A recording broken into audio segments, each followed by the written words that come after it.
Today on the podcast, I want to talk about AI in advertising and specifically a bunch of new AI features that Pinterest has rolled out. But beyond just what Pinterest is doing, I think it's interesting. We're seeing other big players in the AI ad space pulling out the same things. And I think this is a pretty good indication of what we can expect in the future based off of the new feature set that they just announced at their big conference. So before we dive into that, I wanted to say if you're interested in making money with AI and AI tools, growing your business with them, I would love to have you join the AI Hustle School community. This is something where every single week I release exclusive content I don't post anywhere else, and I share things that I can't post anywhere else. How much money I'm making, what tools I'm using, what AI things I'm doing, and how I'm, essentially monetizing AI tools and what businesses I'm using them on. So all of that I share and I break down exactly what I'm doing in the school community. And there's over 150 people that are all trying different things, giving each other feedback on products. You won't find this anywhere else. It's an amazing community and I would love to have you join it. So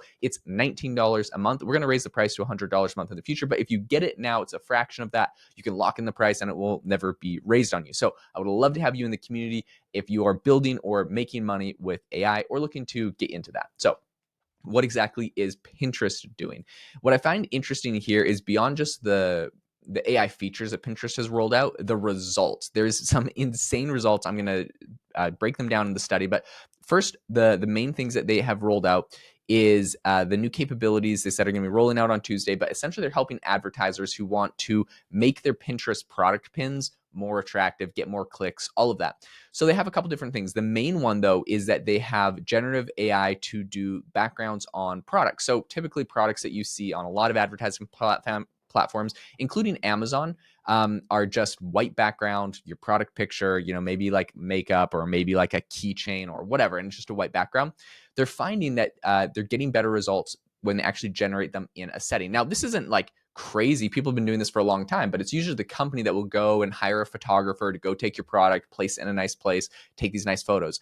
And of course, it's not even so now everyone's doing this with AI and beyond just saving the time and not having to pay a real photographer, which does save you hundreds, maybe thousands of dollars for product photography, which I've paid for in the past, which I've had done in the past. Now that you're able to do it with AI, I think that's fantastic, but a ton of people don't always know how to use AI. It's hard to get a hold of it, to figure out what works best. And so it's really cool to see these platforms actually build it in. So Pinterest is doing this, but we've also seen similar moves from Google and from Amazon, who in their advertising platforms actually have the ability for you to go and change the background image. So they had a little demo where there's like this makeup kit, and they used AI and they generated, first it was on a white background, it looks kind of plain. They generate, this cute pink wall and this nice dresser that's on top of it. And it looks super cute. It looks like it's an actual product placed in an actual set. What's interesting to me here is the results that they saw from this. So you can imagine, sure, that might look more aesthetic on Pinterest. That might look more like a pin, but what is that?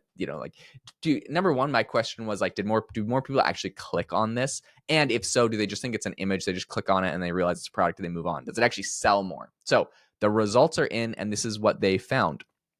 They said that advertisers can now opt in to mix and match Pinterest Performance Plus products based on their needs. In early test, Pinterest says advertisers saw a 64% decrease in cost per action, right? So the cost to actually click on it. Cost per action is kind of an interesting metric because, and this is the one that I was like, okay, yeah, that makes sense, right? Cost per action, that actually click on the pin and look at it. Does it actually mean they're going to buy more? So 64% decrease in cost per action. So that's getting cheaper, which is fantastic. But then what the real kicker for me is a 30% increase in conversion rates.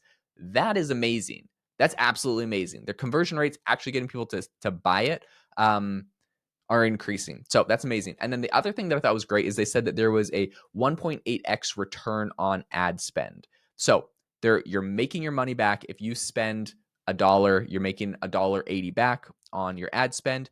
30% increase in conversion rate, 64% decrease in cost per action. It would appear that just changing the image the background of the image is great. Now, beyond just like taking a white image and making it look interesting, what's, look better or more native, what's interesting to me with these tools is the ability to dynamically do this and also to do like 100 tests. So instead of just saying, this makeup kit on like a pink countertop, it's like on a blue countertop, white countertop, in a bathroom, like on the floor, in the sauna, like whatever. You could have this thing generated in 100 different places, and there's going to be ones that convert better. So being able to dynamically do this, I think, is going to be really exciting. My question was, when I was looking at this, I was like, okay, so who's actually doing this? Pinterest kind of published some stuff, and they said that Walgreens was one of the first companies that actually tested out their new generative AI experience. So Walgreens had 50 products. They put all of them in there in a bunch of different categories. So it's not just like one category. They have different products, multiple categories. You can imagine Walgreens is very kind of like the standard big American corporation that, they've got all of these products of like makeup and like just different things. And the backgrounds are just white backgrounds on all this stuff. They put it in, and the company said, just trying to make these look more native to Pinterest with the new backgrounds. They said that as a result, they had a 55% higher click-through rate and a 13% lower cost per click using these new AI generated backgrounds compared with their standard white background. So cost per click, or the click-through rate, is going up, and also they were able to lower how much people they were even paying for the clicks. I think this is really amazing. And it just kind of goes to show where the whole direction of the market is headed. Now, in addition to this, Pinterest has added a bunch of new AI features to essentially, they said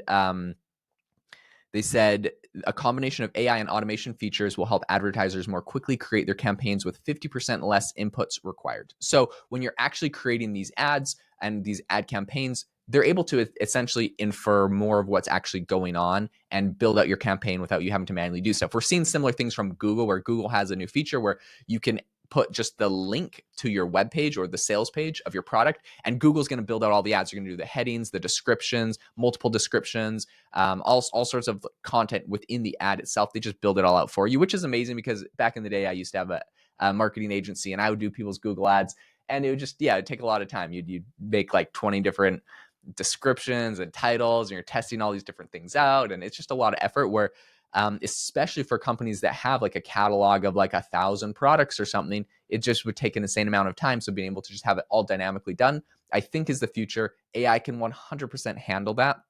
Some people are definitely going to want to get in and do it manually, but I think overall, it's going to be exciting to see where this goes. Listen, if you are making money, if you're in advertising, making money with AI tools, or you want to know more AI tools to help scale your business or make more money online, join the Skool community, the AI Hustle Skool community. Would love to see you in there. Always sharing feedback and excited to see what you're building. And I share exclusive tools and everything that I'm doing, very transparent in a way that I can't always be publicly. But would love to have you in the group. Hope that you all have an amazing rest of your day, and I will catch you next time.